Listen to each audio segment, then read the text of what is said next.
In the heart of West Africa, beneath its burning sun and upon its parched earth, a story of survival, conflict, and the quest for peace unfolds. This is northern Ghana, where the consequences of climate change are not just statistics, but stark realities that shape the destinies of its people.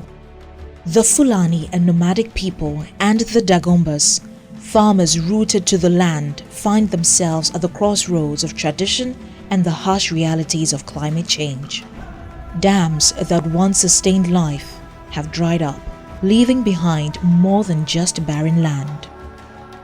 In the dry season, the little water remaining in the dam for us to use becomes muddy, making it difficult for us to use it. The dam used to be deep with clean water, but with the dirt in it now, it renders the water dirty, even if the quantity is much.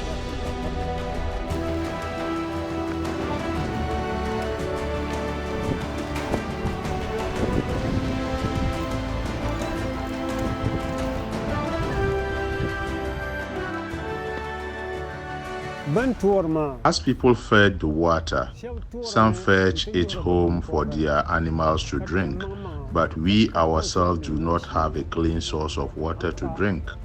But we have no other option than to also rely on this water for drinking and cooking.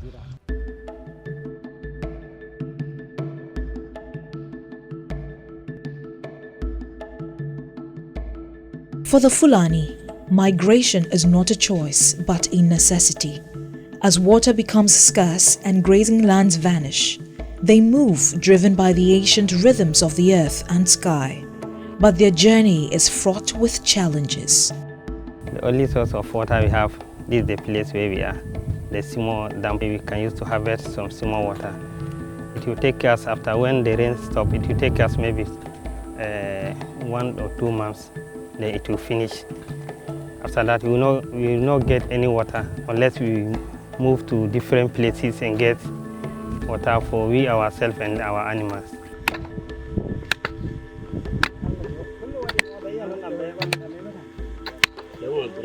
Because of we are suffering of getting water, so that's the reason why our father, he said we should organize some small amount so that we'll get people to come and help us to redig the place so that we harvest more water.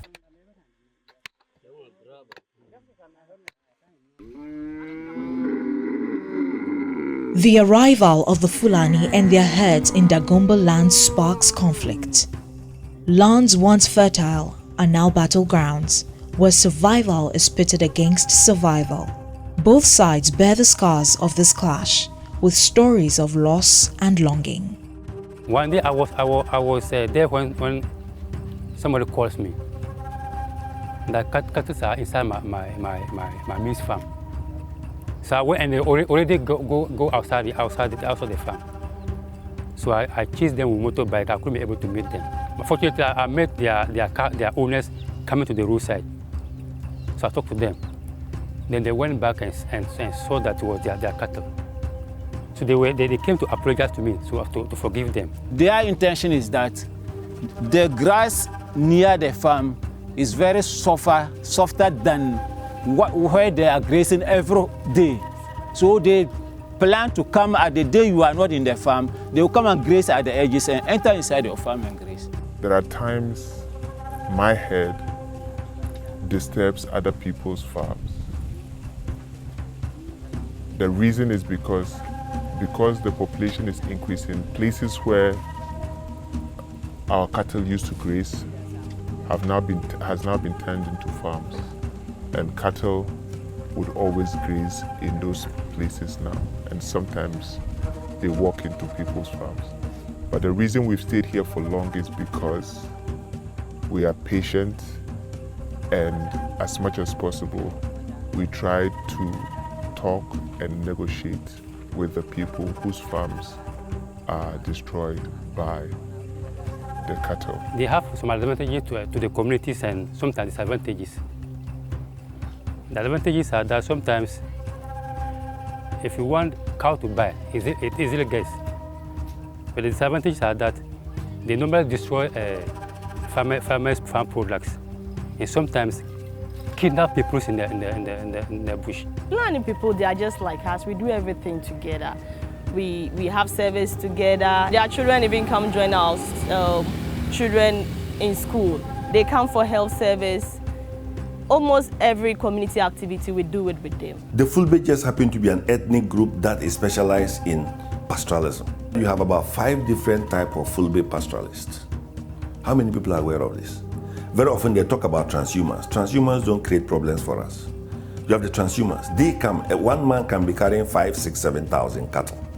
The ECOWAS protocols mandate us to create corridors for these people. That when they're arriving in Tamale, there is watering area, feeding area, veterinary services. So normally, Boku would call Tamale to say, expect 10,000 cows in 2 weeks. And when they're living here, we will call Ejura and say, expect 10,000 cows in 2 weeks. But that is not done here. We don't have the systems in place. The echoes of the conflict resonate beyond the fields and into the hearts of communities.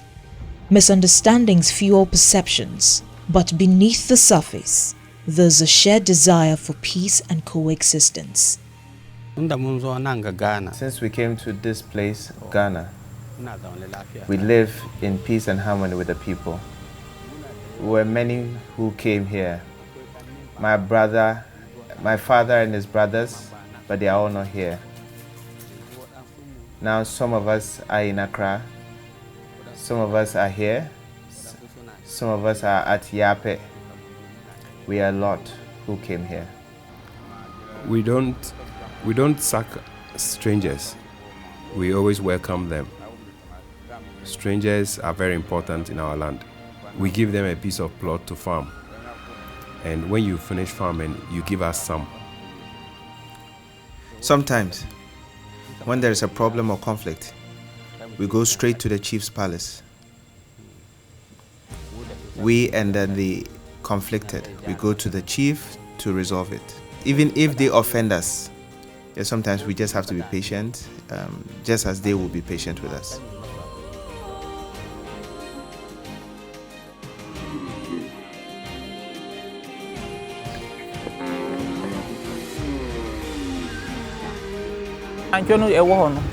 We watched the cows graze till 12 noon. At 3 p.m., we went back to the field to bring them home. Before we set out to the field, some of the cows took the lead and came home without us. We couldn't find the others when we went back to the field to bring them home. We couldn't find them after 4 p.m. and came to rest to resume the search the next day, but to no avail. I had people coming to steal my sheep, but I didn't know who was stealing them. They stole 7. Then finally they stole additional 2. After the last 2 were stolen, we had news from the town that the chief wanted to meet us. And when we went, the chief said they have caught who was stealing the sheep. If someone steals their cow, I take hold of the cow and then call the Fulani people to come. And if they identify that that is their cow, the cow is returned back to them.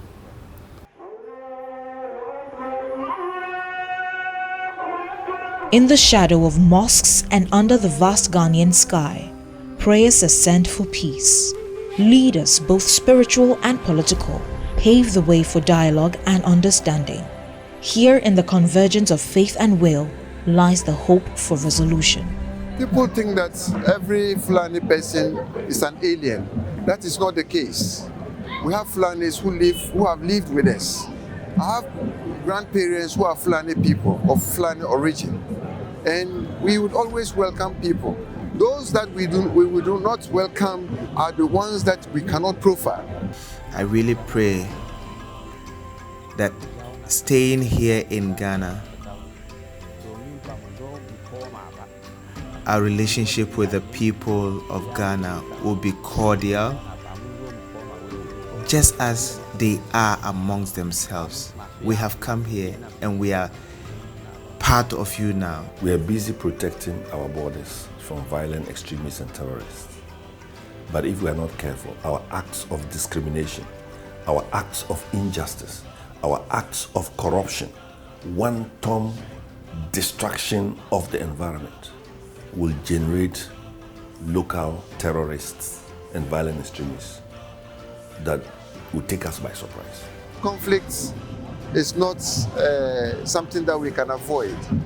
Even as Ghanaians, sometimes we get at each other's throats.